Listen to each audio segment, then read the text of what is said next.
hi everyone. There's an enormous amount happening in Australia at the moment, particularly in the pro-life space, if you will, or the freedom of speech space, but you get very little reporting here in New Zealand. So I'm delighted to bring on to the show a friend of mine, a friend of Family First, a friend of Bob McCoskrie, although this poor gentleman is often the butt of his Australian jokes, or Bob's Australian jokes. So Lyle, welcome to the show.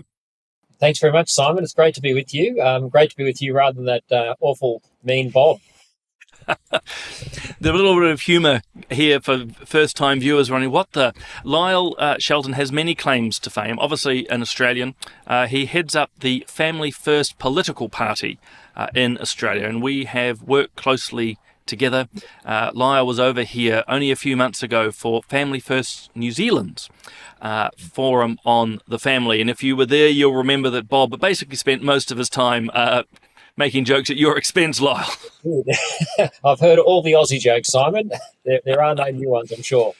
No, well, two wonderful people. And first and foremost, thank you for the advocacy that you lead, not just in Australia, but, into New Zealand and elsewhere. But why I'm putting you on the show, and thank you for making the time at speed, is there's been a couple of events in Australia. The MP Moira Deeming winning a case against her political leader, and then something unprecedented, the gagging of politicians to speak about, in this case, abortion in Queensland. So I would like to tease both of those out. But before we start, I'm very conscious that a Member of Parliament that you and I both know, an Australian Member of Parliament, Kevin Andrews, sadly passed away. And I just thought for viewers you might give us a bit of an insight into what was quite a remarkable man. Yeah, look, I had the privilege of knowing Kevin Andrews over many years. In a previous role, I was involved with the Australian Christian Lobby, a lobby group based in Canberra seeking to bring Christian values into politics. And Kevin was one of the good guys in the parliament who always stood up on pro-life, pro-marriage, pro-family issues. He came to fame in the early part of his career in 1996 as a new backbencher when he led a private members bill to overturn the Northern Territory's world first euthanasia laws. And both sides of parliament combined to overturn that. Sadly, euthanasia has become a thing right around the world since then, but that just goes to the character and the courage of the man, and it was a shock to hear of his passing on the weekend. Yeah, I mean, we were just saying before we started the interview, he was only 69. I worked with him on the China space. He and I shared a similar view about the expansion of the Communist Party and the influence here in New Zealand and Australia. As you say, just a remarkable, very humble. Very humble man, a gentleman. Tributes have flowed in from both sides of politics, whether people agreed with him or not. He was admired. The Prime Minister, Anthony Albanese, paid a generous tribute to him. So did the former Labor leader, Bill Shorten. We're going to miss Kevin. It was a shock. He truly was a man of courage and conviction, a man of deep faith. He's a committed Roman Catholic. And he stood up during Australia's same-sex marriage debate when few did. And I'll always appreciate him for that, and obviously send out love and condolences to his wife, Margie. One of my first times I saw Kevin was actually at a conference in New Zealand with the Maxim Institute in Auckland in the would have been early 2000s, I suppose. He'd been invited to speak over there on family and marriage policy. So, he's influenced your nation, and obviously he made a massive contribution to politics in our nation. Absolutely. Well, jumping to the first of the two topical issues happening in Australia at the moment, let's start with the state of Victoria. There's a Member of Parliament there called Moira Deeming, who was effectively slandered. Oh, God, there we got Deeming. Whoops-a-daisy. She'll have my guts for garters for that one. No, that's just the New Zealand pronunciation now, Simon. Oh, good. I'm going to run with that. Moira is a Member of Parliament there, but was basically defamed, impugned, slandered by her party leader. She was with the Liberal Party, I understand, which is the centre-right party. But I just wonder if you mind taking our viewers through not only what happened to her, but then, of course, that she's won her court case, which just for viewers is a great thing. But, tell us about Moira's situation. Yeah, no, thanks, Simon. Look, Moira Deeming, I think, is one of the most courageous people I've ever seen in politics. Her story goes back really to March 2023, when there was a Let Women Speak rally held on the steps of the Victorian State Parliament in the city of Melbourne. And there was a British women's and girls' rights activist by the name of Posey Parker, or Kelly Jane Keane as she's known. Now, New Zealanders will be aware of her because straight after that rally in Melbourne, she went to Auckland and, of course, was beset upon by a mob, and she was sprayed with... she was assaulted. She was assaulted. Yeah, it was terrible. Yeah, and part of that was because of what was whipped up in Victoria. So going back to March 2023, Moira Deeming, Kelly Jane Keane, some other Australian pro-women and girls activists held a rally called Let Women Speak, all about the need to ensure that girls and women's spaces are kept safe from biological males who are appropriating their gender, so-called transgender. So this was an important rally, an important event. Nothing really controversial about it, apart from the woke brigade hate this stuff. But a bunch of neo-Nazis turned up. A bunch of transgender activists also turned up. The neo-Nazis turned up and did a Hitler salute. That was obviously despicable. They had nothing to do with the organisers, with Moira Deeming or Kelly Jane Keane. But of course, the then Labor Premier of Victoria put out a statement saying that these women's activists are associating with neo-Nazis, that Kelly Jane Keane was, a neo-Nazi, just, the usual slurs and defamation to try and avoid discussion about the substance of the debate, which was about protecting girls and women from biological males trying to go into their toilets and change rooms, etc. So that became a big thing. Then Moira's leader, the Liberal John Pesutto, the opposition leader, as you said, from the so-called centre-right party, Liberal Party here in Australia, supposedly Conservative Party, he was spooked by Premier Dan Andrews, and so he started accusing Moira also of associating with neo-Nazis, and that became a big issue. She was eventually expelled from the Liberals' party room, and in the course of all that, Moira was obviously quite aggrieved and distressed by this, because the imputation that she was a Nazi associate, that obviously was distressing for her family, for her children, and she wanted to clear her name.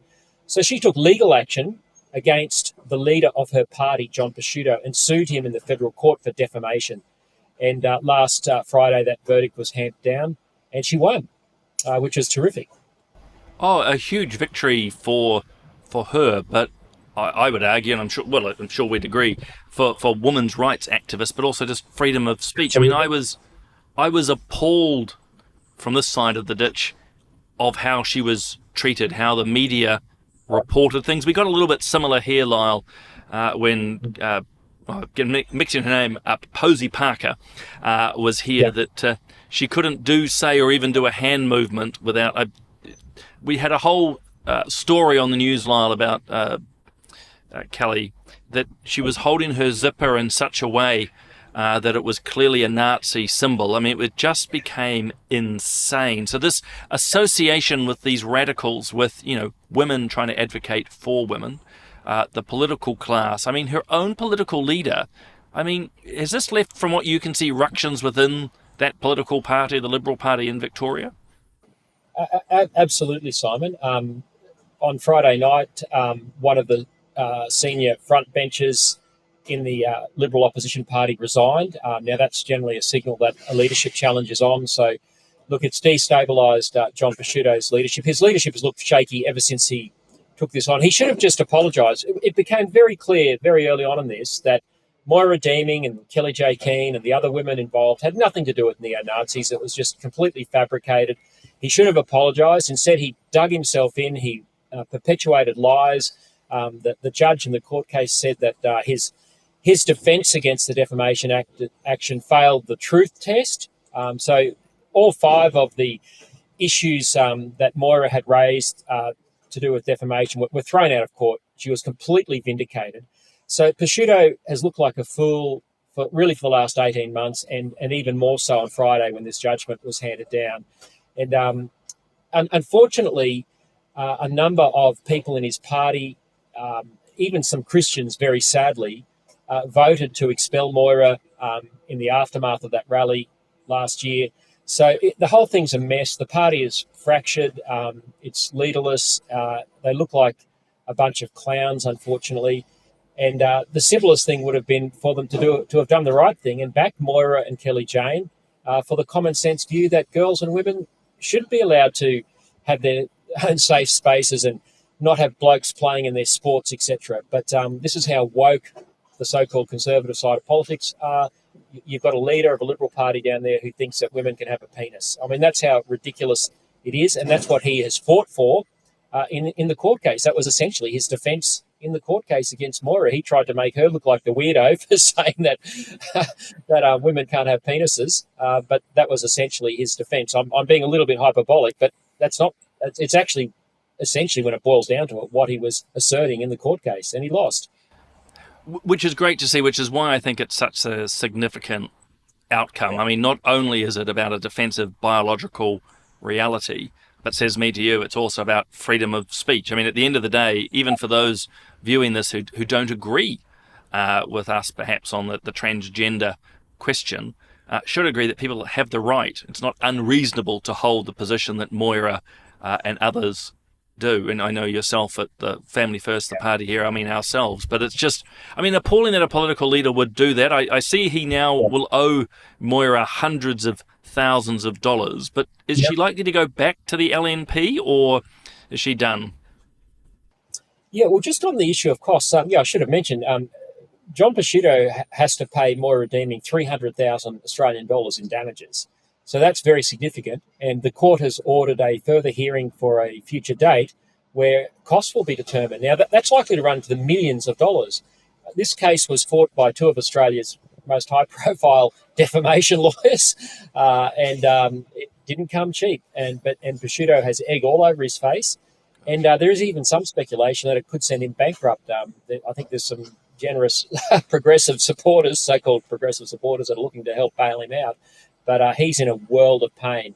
On the issue of whether Moira will come back to the party room, she still remains a member of the Liberal Party in Victoria. The grassroots actually love her. It's the parliamentary team that kicked her out of the parliamentary party room. You'd understand this from your time in Parliament, Simon.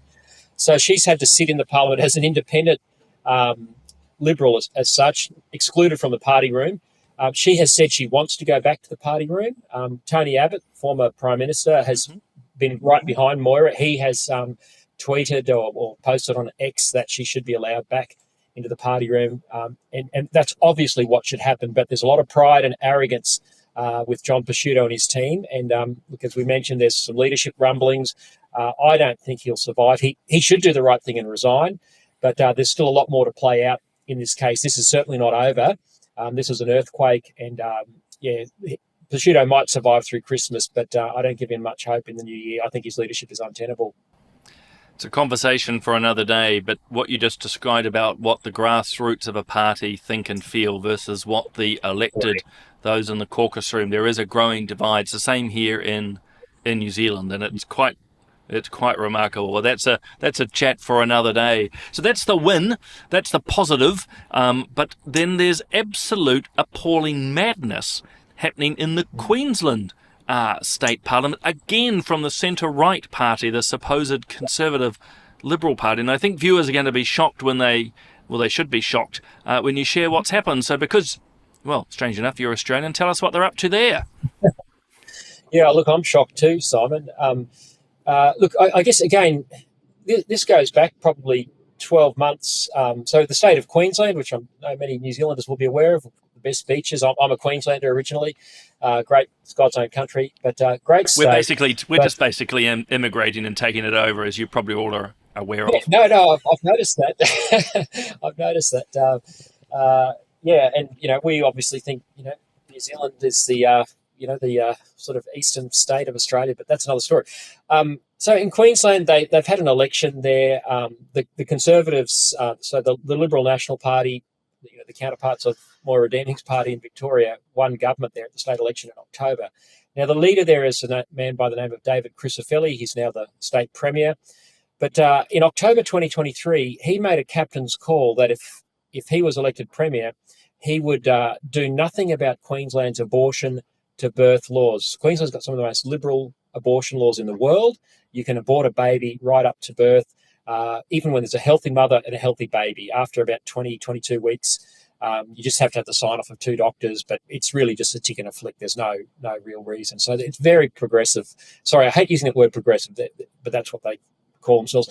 Now, So he won the election based on that. The sad thing was no one pushed back publicly in that 12 months leading up to that. So he's come in with a mandate, essentially, to keep the abortion laws in place. And Labor ran a big scare campaign because he has a number of pro-life people in his party room.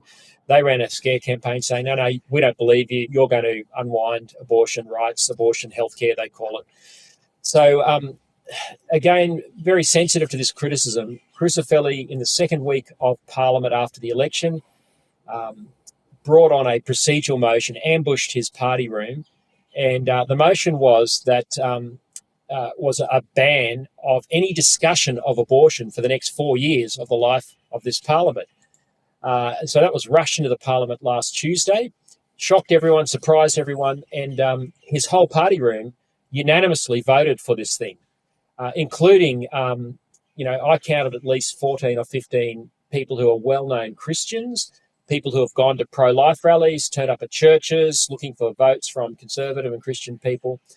They all voted lock, stock and barrel. That has shocked the Christian community and the pro-life community and the conservative community in Australia, that they would vote for something as egregious as this.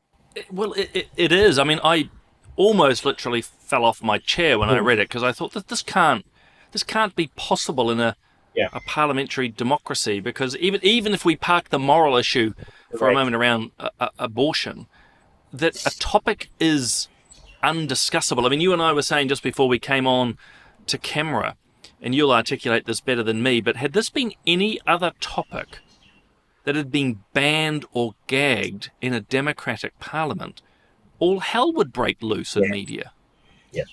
No, well, you've said it well, and you know this, of course, from your time in Parliament. The media, they hate politicians suppressing debate, except when it's debate on issues that they think are settled issues, and they think moral issues like abortion are settled issues. So, it's hardly caused a ripple in the media. It was reported for about a day, but the media, of course, are on board with abortion, so there's no scrutiny. Crucifeli's got away with it. But it's been a real shock, and it's a shock that so many Christians voted for it. In fact, one of them, Fiona Simpson, who's now a senior minister, and she's a friend of mine. I've known her for more than 20 years. I was shocked she spoke in favour of this motion. I've tried to contact her. It's a matter of public record that she spoke talking about abortion choice.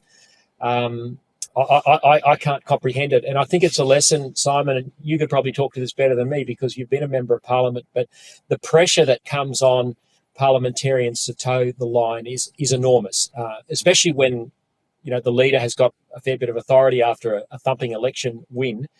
He's used that authority, and people have put aside their public views on pro-life issues to vote for the opposite of what they have stood for their whole life. And that's been deeply disappointing to me. And it just sets back the cause. I think if we don't have people in Parliament willing to stand up and to go against the flow and fight for the human rights of the unborn in public when it's inconvenient, then what have we got? Oh, look, I'm with you. I think for me there's at least a twofold dynamic. One is, if you go in with your principles, that they're there to be used. If you're constantly compromising your conscience, then why are you there?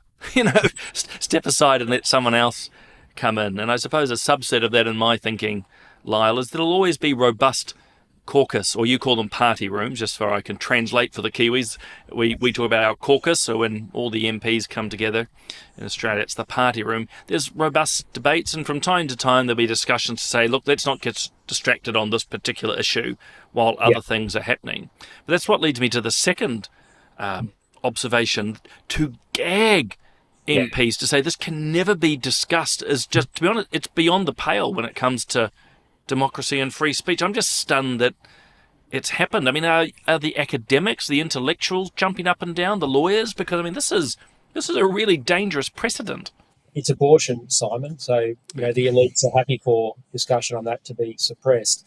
But I think the reason why the elites, whether they're in Parliament or in the academy or in the media, are happy for this to be suppressed is because some progress was actually been made in the fight for human rights for the unborn. And, back in August of this year, one of the minor parties, Robbie Katter's Australia Party, they have 3 seats up in North Queensland, so a small party, but they're pro-life fellas, and they brought a bill into the Queensland Parliament before the election, highlighting the issue of babies born alive after abortions. Now, that might sound incredible to viewers, but actually we know from statistics, from health department statistics, about 1 baby per week in Australia survives their late-term abortion.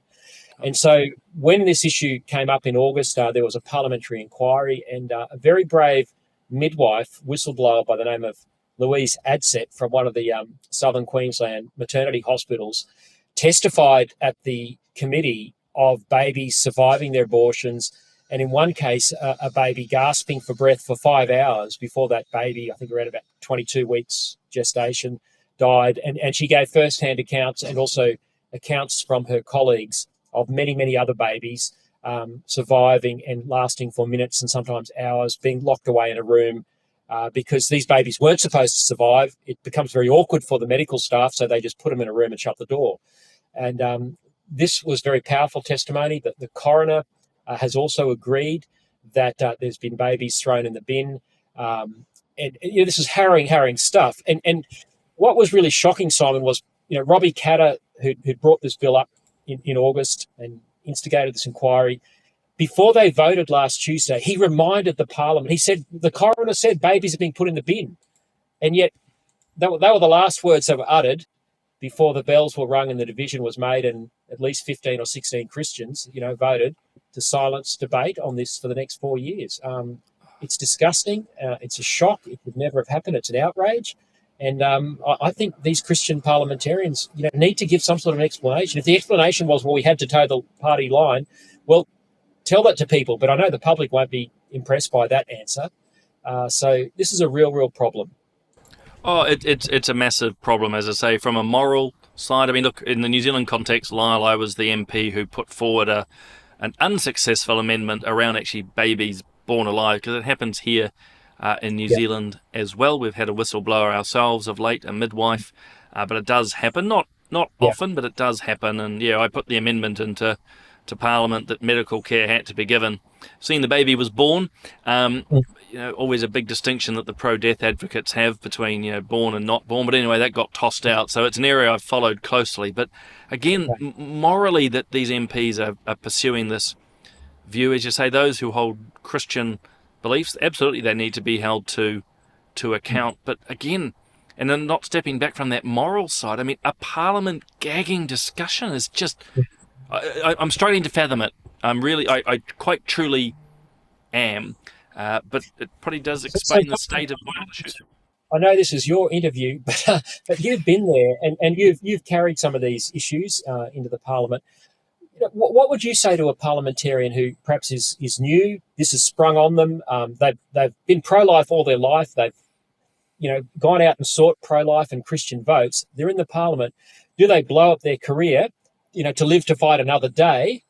Or compromise, as some have done. Some will say, well, we've done this because, okay, it's just a procedural motion. It's better if we don't lose our position and our influence in the party. What's your view on that?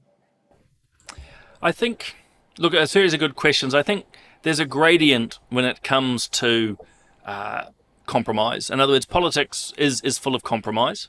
But actually, when you reach the stage of moral issues around life, so something like abortion, euthanasia, or also, fundamental human rights like free speech, I don't think there is much room, if any, for compromise, actually. And, I can say hand on heart, I've never compromised on those.